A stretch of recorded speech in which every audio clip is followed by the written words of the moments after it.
Es la imagen en directo del funeral por los más de 40.000 fallecidos por el COVID-19 organizada por la Conferencia Episcopal en la Catedral de la Almudena de Madrid. Han asistido los reyes y sus hijas, diversas autoridades políticas y militares, y está siendo oficiado en estos momentos por el cardenal Carlos Osoro. ¿Qué tal? Buenas tardes. A ese funeral religioso por las víctimas del coronavirus no ha asistido el presidente del gobierno, que ha optado por mantener un almuerzo con su homólogo portugués António Acosta horas antes. Pedro Sánchez prefiere darle más importancia y conferirle todo el protagonismo al funeral de Estado, en este caso civil, que se celebrará el 16 de julio. Y hoy la educación vuelve a recuperar cierta normalidad con la apertura de las clases de refuerzo, que ayudarán a cerca de 3.000 alumnos en toda la comunidad. También tenemos algunos detalles más de cómo arrancará el curso en septiembre en colegios e institutos. Los menores de 6 años no tendrán que llevar mascarilla, pero para el resto será obligatorio. El uso de la mascarilla se da al comienzo de las clases. Mientras estén en clase se podrá retirar la mascarilla y cuando salgan de las clases, evidentemente, pondrán las mascarillas. Los adolescentes tendrán que llevar a clase la mascarilla y mantener ciertas medidas, aunque ya es habitual ver cómo algunos no lo hacen en sus ratos de ocio. La policía local de Ponferrada ha denunciado a 23 jóvenes por hacer botellón en la calle y no cumplir las medidas de seguridad. Cada uno de ellos tendrá que abonar 200 euros de multa, 100 por consumir alcohol en la calle y otros 100 por hacerlo sin mascarilla y distancia de seguridad. Dice el Ayuntamiento de Ponferrada que no le va a temblar la mano a la hora de hacer cumplir la norma para evitar rebrotes. España sigue muy lejos de la inmunidad al coronavirus. El 95% sigue siendo vulnerable al virus y además hoy hemos sabido que los anticuerpos desaparecen en el 14% de los que dieron positivo. Y en cuanto al tiempo, esta semana estará marcada por el sol y el calor, que mañana se intensificará. De hecho, se van a extender los avisos por altas temperaturas en casi toda la mitad sur. Francisco, cuéntanos más detalles. Así es, José Luis, buenas tardes. Hoy hemos alcanzado 41 grados en Candeleda, en el sur de Ávila, muy cerca de las máximas nacionales que se han dado en Huelva, con 43,6. Eso sí, esta noche bajan un poco las temperaturas en el norte, seguro que lo agradecen, se van a quedar por debajo de los 10 grados. Mientras en el sur seguimos con mucho calor, noches tropicales en el sur de Ávila, otra vez sin bajar de los 20. Mañana mucho sol, calor que se intensifica. Vamos a ver en el mapa de avisos cómo se extienden por prácticamente toda la mitad sur, como decía antes José Luis, y las zonas donde hoy estaban en amarillo, mañana estarán en avisos naranjas. Ha muerto Ennio Morricone, puso la banda sonora a muchas vidas, a muchas historias y a películas como Cinema Paradiso o La Misión. No podrá recoger su premio Princesa de Asturias de las Artes 2020.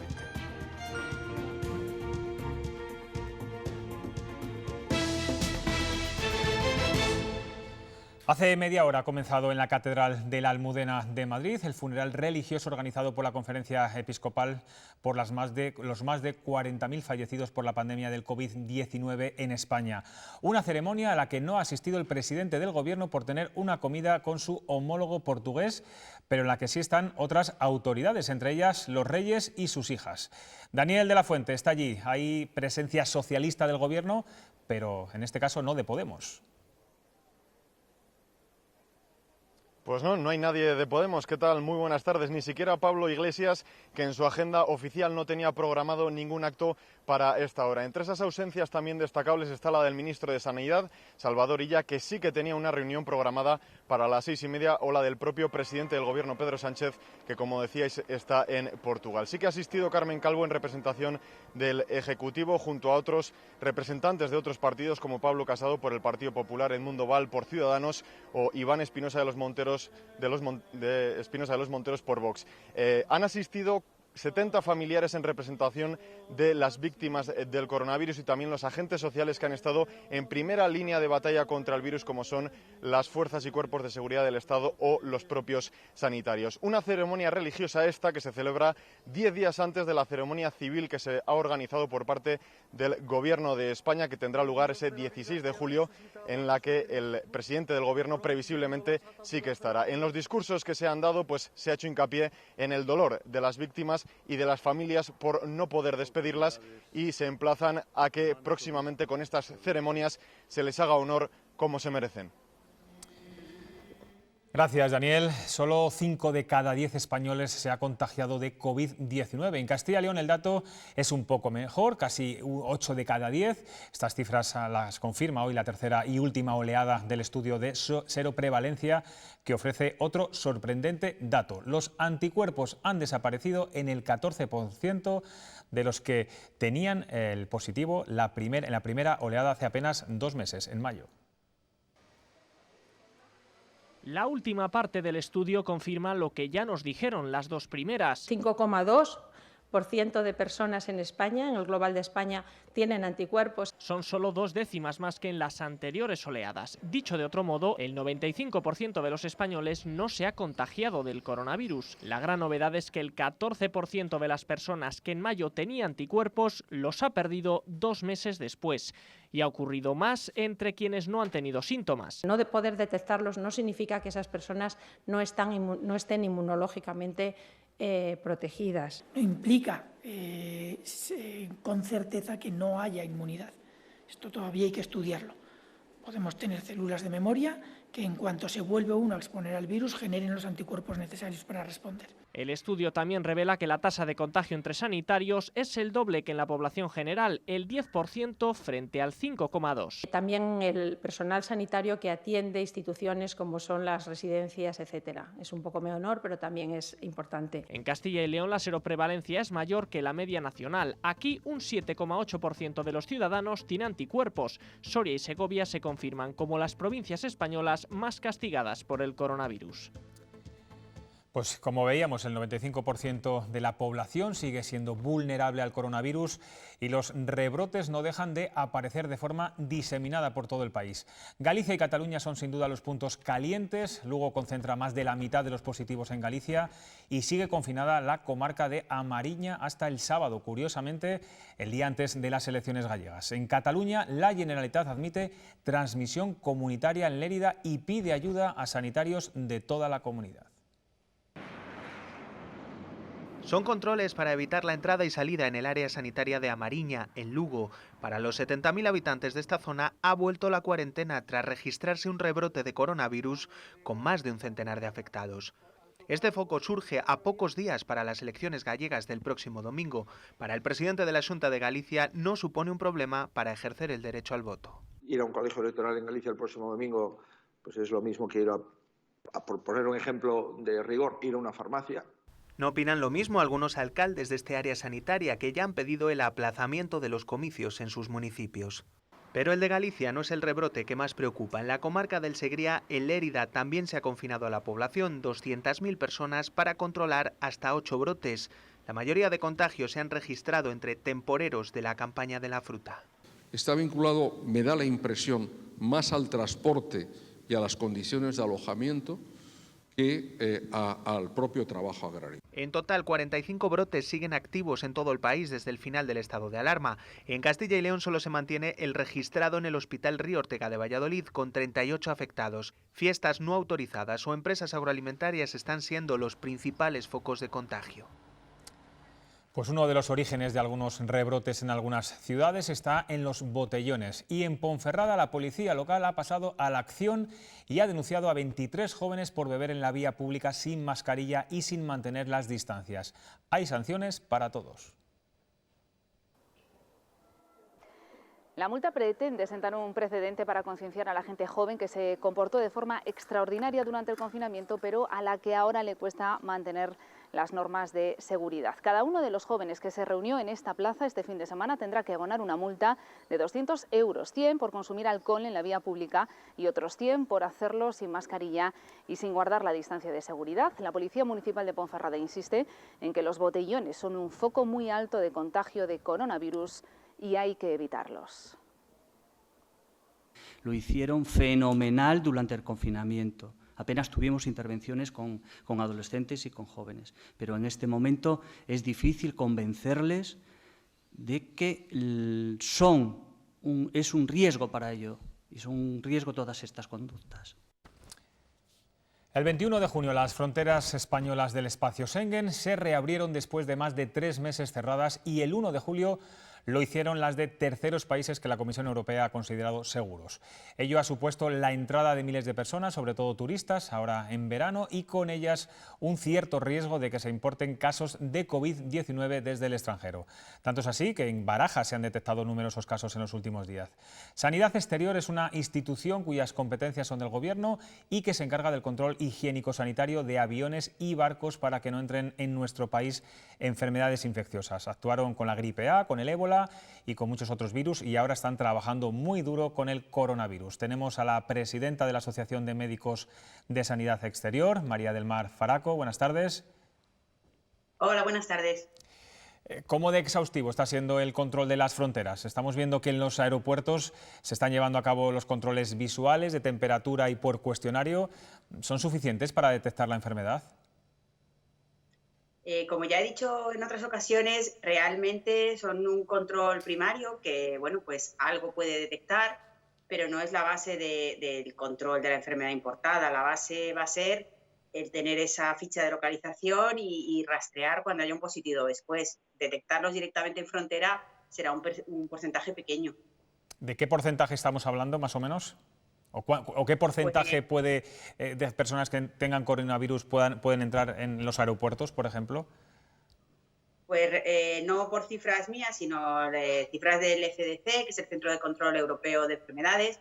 Aproximadamente el control de temperatura, que es en lo que más se basa el control ahora mismo, aproximadamente el 75% de los casos no se detectarían, porque o son asintomáticos, presintomáticos o bueno, incluso se han podido tomar una pastilla para bajar la fiebre. Entonces, realmente el control directo en el aeropuerto pues realmente es 25%, como mucho, lo que se podría, digamos, coger en el aeropuerto.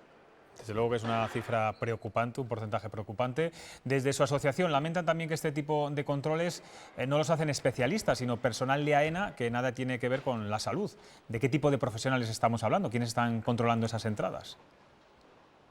Tampoco es que lamentemos exactamente que lo haga un personal no especializado, siempre que nosotros estemos, digamos, de referencia.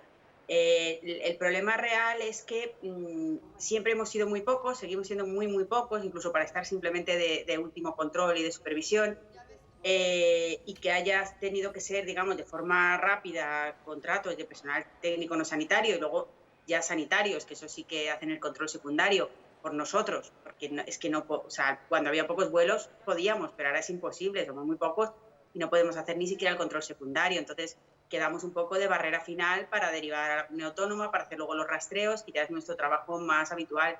Si no, sería absolutamente imposible. No es más que una queja de que no sean sanitarios o sean sanitarios, es un poco pues que si se quiere tener un control en fronteras eficaz debería estar montado de forma permanente, con refuerzos en casos como estos, pero digamos ser más potente de base. Porque claro, bueno, ustedes sí se quejan de que son un organismo, es verdad, fundamental en estos momentos, pero que han estado, digamos, olvidados y eso ahora se demuestra en la falta, como decía antes, de efectivos. Hablamos de unos 150 médicos y enfermeras en toda España. ¿Cómo están trabajando estos días?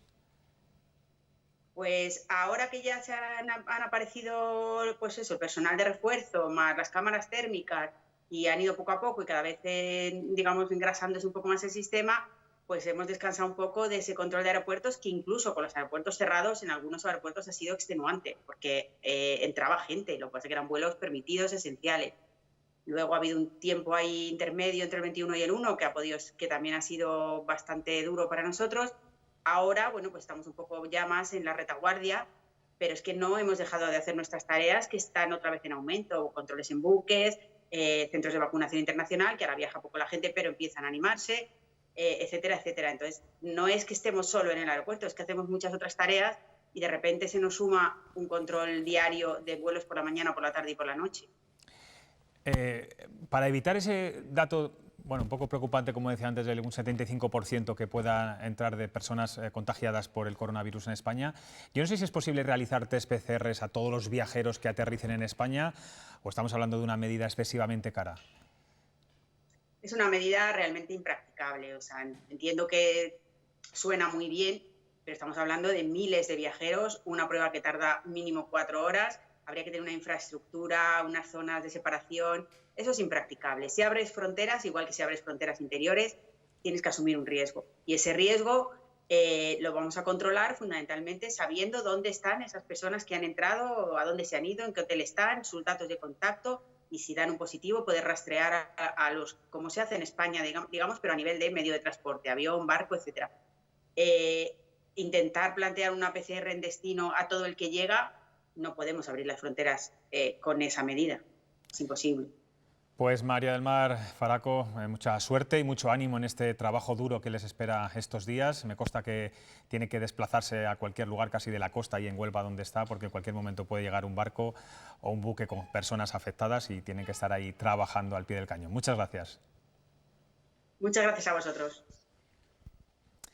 De nuevo, el sindicato médico vuelve a perder otra guerra judicial contra la Consejería de Sanidad. En este caso, el Tribunal Superior de Justicia no ha admitido la querella contra la seguridad e higiene en el trabajo presentada por este colectivo contra Verónica Casado. De inmediato, el vicepresidente de la Junta, Francisco Igea, ha recordado en sus redes sociales que la justicia siempre es una garantía.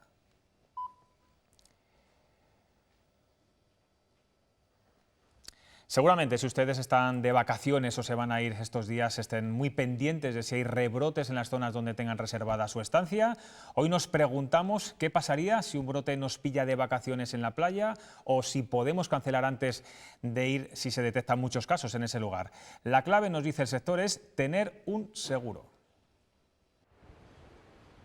La aparición de brotes de coronavirus vuelve a resurgir el fantasma de las cancelaciones y la pérdida de reservas para los establecimientos y los clientes. ¿Qué pasa si el de la Mariña Lucense nos ha pillado allí un par de días y tenemos que quedarnos los 5 del confinamiento? Si estamos en un lugar en el cual es completamente imposible el regreso de una manera anticipada y tenemos contratado el seguro de viaje, pues lógicamente tiene unas coberturas que le van a hacer que cubra esos gastos. ¿Y si tenemos reservado un alojamiento en Cádiz y antes de la llegada hay un rebrote en la zona? Si hay una restricción de movilidad, evidentemente no puede entrar el cliente en el destino. Por eso, además de reservar a última hora, los clientes optan todavía más por tarifas con cancelación gratuita. Lo planificaremos de manera que podamos cancelar el hotel, por ejemplo, un día antes. Es importante tener en cuenta un seguro porque en cualquier momento puede surgir cualquier problemilla. Yo he venido desde Málaga y no he cogido nada. También los hoteles se adaptan y son más flexibles en su política de cancelaciones. Se está ofreciendo un aplazamiento del depósito para nuevas fechas o, bueno, incluso supongo que en algún caso llegan las devoluciones. Penalizaciones totales creo que no existen. Aunque de entrada lo recomendable es contratar un seguro de viaje para evitar sustos e informarse bien antes de emprender el viaje.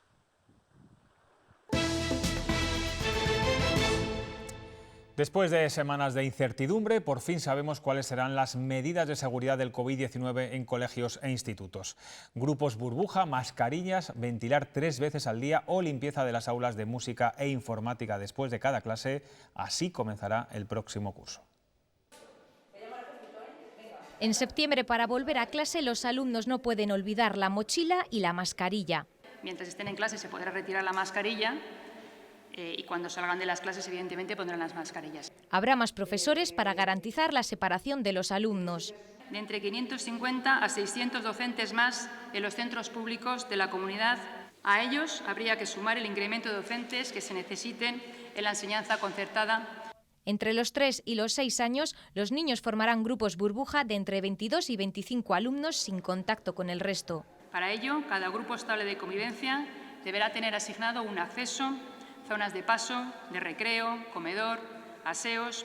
El transporte escolar, madrugadores y comedor funcionará desde el primer día con medidas de seguridad. En cuanto a los comedores, se organizarán los espacios mediante la adecuada zonificación y la separación, en su caso, mediante el uso de mamparas y la organización de diferentes turnos si fuera necesario.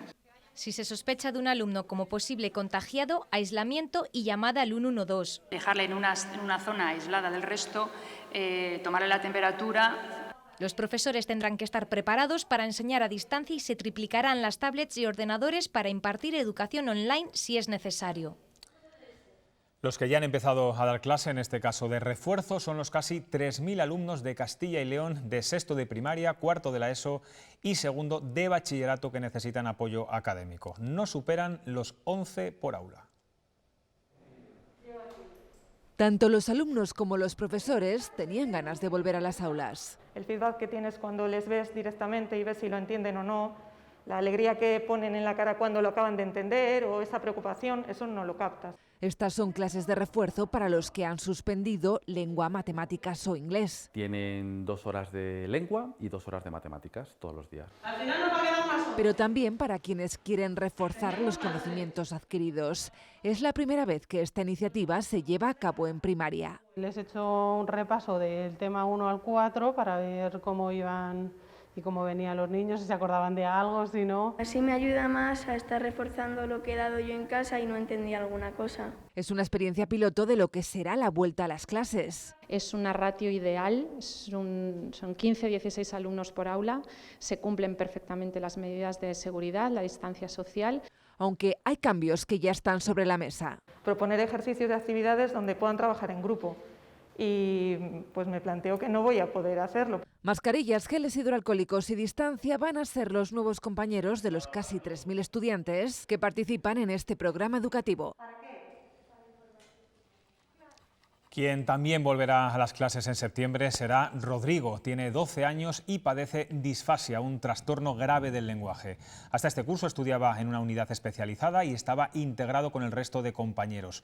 Pero con el salto al instituto, la única solución que les daban era ir y venir todos los días a Zamora. Finalmente, gracias a la lucha y al empeño de sus padres, la Junta de Castilla y León ha implantado la unidad que trabaja los problemas de comunicación, lenguaje y conducta en un instituto de Valladolid. Y lo que hacen es dar las terapias oportunas e integrar a los niños dentro de las aulas con sus dificultades, claro. Rodrigo era un niño que no entraba en la clase, le daba pánico y el año pasado ha estado casi todas las horas dentro de la clase. A las trabajadoras de ayuda a domicilio les faltan horas en el día para cumplir con su horario. Las empresas le exigen ahora devolver las horas que cobraron durante la pandemia, durante la cuarentena. Hemos hablado con 2 de ellas y denuncian la precariedad laboral de este servicio esencial para muchas familias. Lo que realmente se ha visto es lo que antes no se veía, o sea, como bien nos llamamos entre unas y otras, las invisibles. Y así se sienten desde hace mucho tiempo, pero el estado de alarma ha empeorado sus condiciones laborales ya precarias de por sí. Una señora 50 minutos, corriendo a otra casa media hora, corriendo a otra casa 30 minutos o 35, a otra 1 hora y 10, con un máximo de 15, 18 horas por trabajadora. Ante el temor a un contagio, en apenas un mes, 7.000 usuarios se dieron de baja. Ellas ahora tienen que devolver las horas cobradas, no prestadas. Hay tranquilamente compañeras que tienen 40, 50 o 60 horas y hay otras compañeras que al 31 de diciembre no van a poder tiempo material de devolver todas las horas. Pero puede haber una negociación para que una parte de las horas pueda asumir las administraciones, con esa partida presupuestaria económica que hay referente al COVID. Reclaman a las administraciones que, como se ha hecho para otros colectivos, se acuerden de ellas y que cuando la tormenta amaine, de paso se reconozca la importante labor que llevan a cabo. Estamos en plena campaña de cosecha de cereal y desde el pasado miércoles 1 de julio los agricultores tendrán que estar pendientes del termómetro y del viento para evitar fuegos. Una situación que va a afectar al número de hectáreas que puedan explotar los recolectores. Francisco, hola de nuevo. ¿Qué medidas van a tener que tomar los agricultores con este calor? Buenas tardes otra vez, José Luis. Pues van a tener que estar pendientes, como decías, de los termómetros para que las temperaturas no superen los 30 grados. Esta semana se van a superar todas las tardes en prácticamente toda Castilla y León. Y también pendientes del viento. Las rachas no pueden superar los 30 km por hora. Aconsejable sería también que la humedad fuera mayor a ese 30%. Vamos a ver también cómo la COAG nos da ciertos tips, algunas pautas que debemos seguir, algunas medidas, que nos dice que también deberíamos tener a alguien vigilando, un acompañante aparte de la persona que está en la cosechadora, vigilando si se produce alguna chispa, también medios de extinción como 2 mochilas siempre como mínimo en la cosechadora y que la máquina estuviera en perfectas condiciones de mantenimiento y con las revisiones pasadas. Más consejos: evitar cosechar a favor del viento, deberíamos cosechar en contra. También, si es un terreno pedregoso, levantar un poco la base de la cosechadora y también ir un poco más despacio. Vamos a ver cómo afectan estas restricciones en Zamora. Subirse a la máquina, ponerla en marcha y empezar a cosechar. Es un trabajo que no puede hacerse a más de 30 grados y con un viento que supere los 30 km por hora. Retrasarte todos los días 3-4 horas, eso es mucho. Eso es, pues al cabo del día a lo mejor son 8 o 10 hectáreas menos. ¿Por qué? por el peligro de incendios, sobre todo en las zonas más cercanas a los montes. Y no solo obliga a los recolectores a pasar la cosechadora menos horas al día, sino también a ir con un equipo más preparado. Te obligan a poner un tractor con unas gradas o una cuba, y eso, claro, es un coste que nos cuesta más. ¿Qué haces? ¿Se lo cobras al agricultor, al de la tierra, lo pone él? ¿Cómo hacemos eso? Lo que puede provocar los incendios es, entre otras cosas, los rodamientos de las cosechadoras. Puede ser una chispa, pero también puede prender la máquina, puede ser un rodamiento que se haya ido, cualquier cosa. Y no solo serían las consecuencias fatales para el medio ambiente, sino también para el bolsillo del trabajador. El seguro no se lo cubriría en estas condiciones. El seguro, según tengo entendido, no se hace cargo. Entonces yo pues me metería en una multa y a lo mejor iría a la cárcel fijo. Para intentar sacar adelante la cosecha tienen que aprovechar más las primeras y últimas horas del día.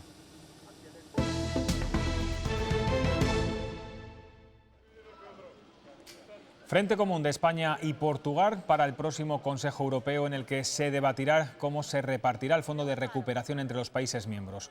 Antonio Costas y Pedro Sánchez se han reunido esta tarde en Lisboa. Exigirán que el Fondo de Recuperación no sea parte de lo propuesto por la Comisión Europea y que no suponga ninguna merma en los presupuestos ordinarios de la PAC y la política de cohesión. Sánchez ha sido preguntado por los ataques a periodistas realizados por Podemos en los últimos días. El presidente del Gobierno no ha querido valorar la actitud de sus socios de gobierno.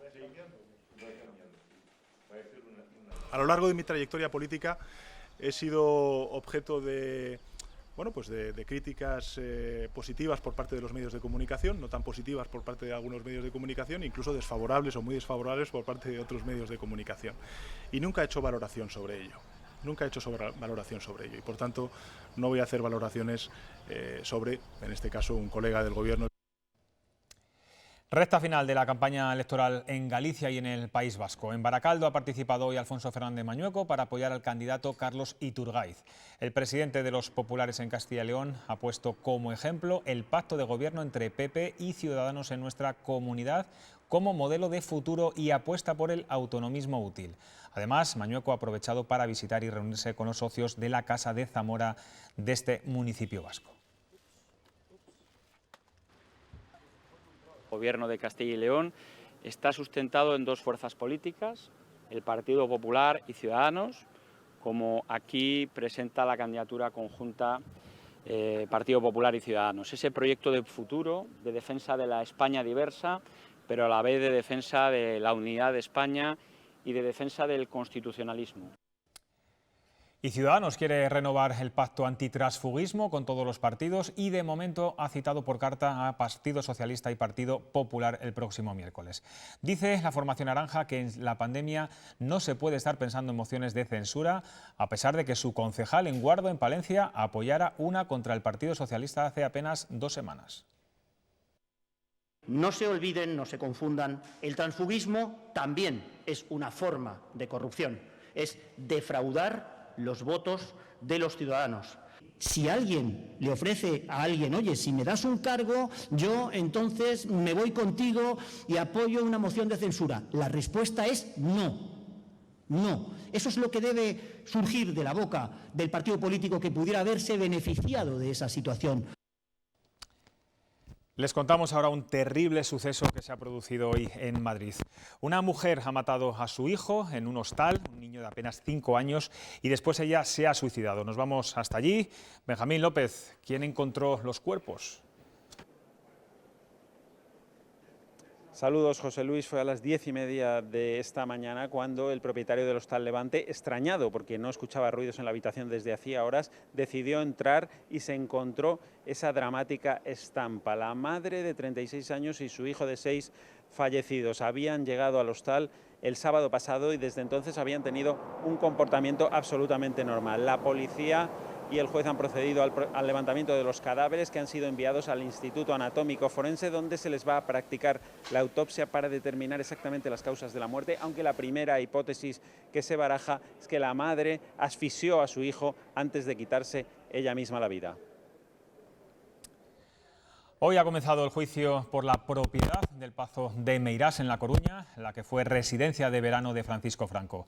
El Gobierno demandó hace un año a la familia Franco por considerar que la compra del inmueble fue simulada y fraudulenta. El objetivo es que el Pazo pase a ser un bien público. Las sesiones del juicio se alargarán toda la semana. Hoy han declarado varios vecinos. Algunos han declarado que Franco pagó 100 millones de pesetas para rehabilitar Meirás.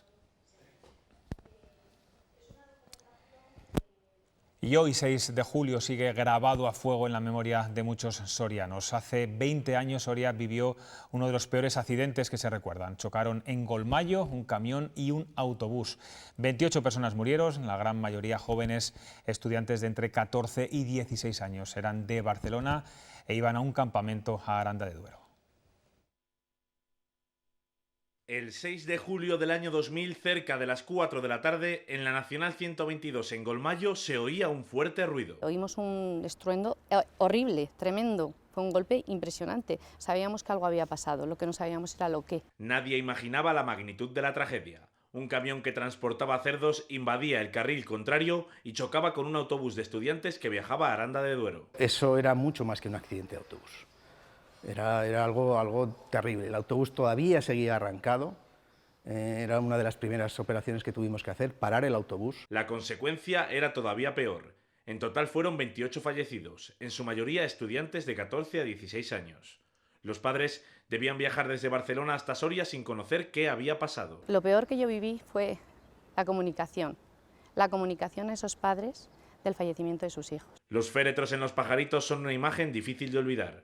Un funeral al que acudieron autoridades como la reina Sofía o José María Aznar, presidente del Gobierno en ese año. La dureza en el accidente de tráfico, bueno, pues como estás interviniendo no es tan tremenda como después el trato o la atención que tienes que hacer a los familiares de esas víctimas. Ahora se cumplen 20 años de uno de los sucesos de tráfico más trágicos del siglo XX y de la historia de España.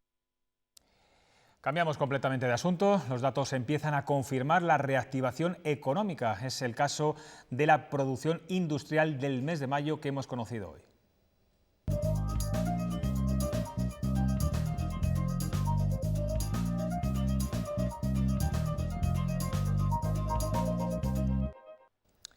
Respecto a abril, la industria de Castilla y León creció un 29%, 8 puntos más que la media española. Sin embargo, ambas siguen en negativo tanto en comparación con mayo del 2019 como en el acumulado del año. No obstante, hay algunos sectores en positivo, como la producción energética, que ha crecido un 9% este 2020 en la comunidad.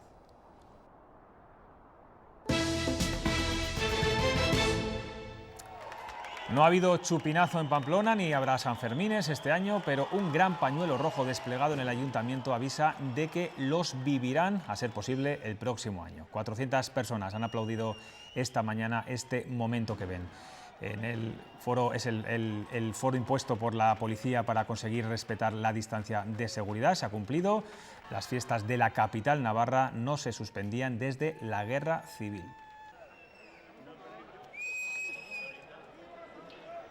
La Orquesta Sinfónica de Castilla y León regresará de manera presencial pasado mañana, el 8 de julio. El lugar elegido para su primer concierto será Villafranca del Bierzo. Con él comenzará una gira que llevará su música a 15 localidades repartidas entre las 9 provincias. Por supuesto, sus actuaciones serán al aire libre y con menos aforo tanto de público como de los miembros de la orquesta.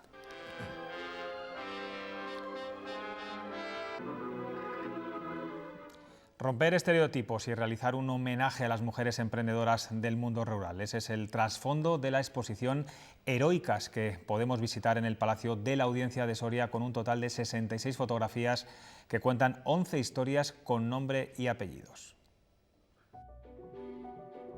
Heroicas es la historia de 11 mujeres emprendedoras en el mundo rural soriano, ganaderas, artesanas, emprendedoras, diferentes edades y profesiones, pero todas asentadas en un territorio a veces olvidado y denostado.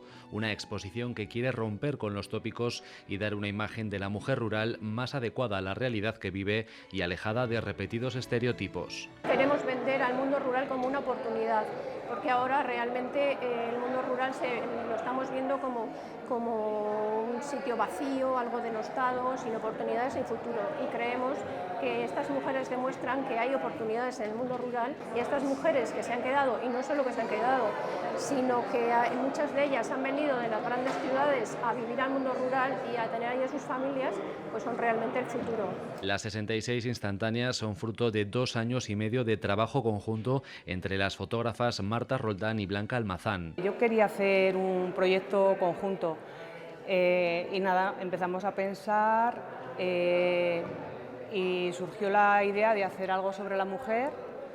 Yo vivo en un pueblo, entonces me tocaba muy de cerca el tema de la mujer rural y bueno, pues poco a poco le fuimos dando forma, porque al principio fueron ideas que nos iban surgiendo.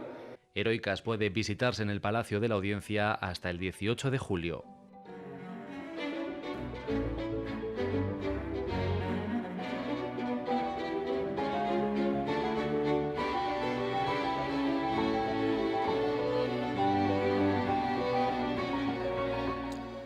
Con más de 500 partituras en su haber, Ennio Morricone nos ha dejado a los 91 años. Galardonado en este año 2020 con el premio Princesa de Asturias, el italiano había declarado que vendría a España a recogerlo. No ha podido ser. El maestro creador de las melodías más famosas del mundo del séptimo arte nos ha dicho adiós. Con él se va un extenso legado de bandas sonoras como esta, a la que queremos rendirle homenaje, los eternos silbidos del spaghetti western, el bueno, el feo y el malo. Con su música eterna nos despedimos. Llegan ya los deportes. Hasta mañana.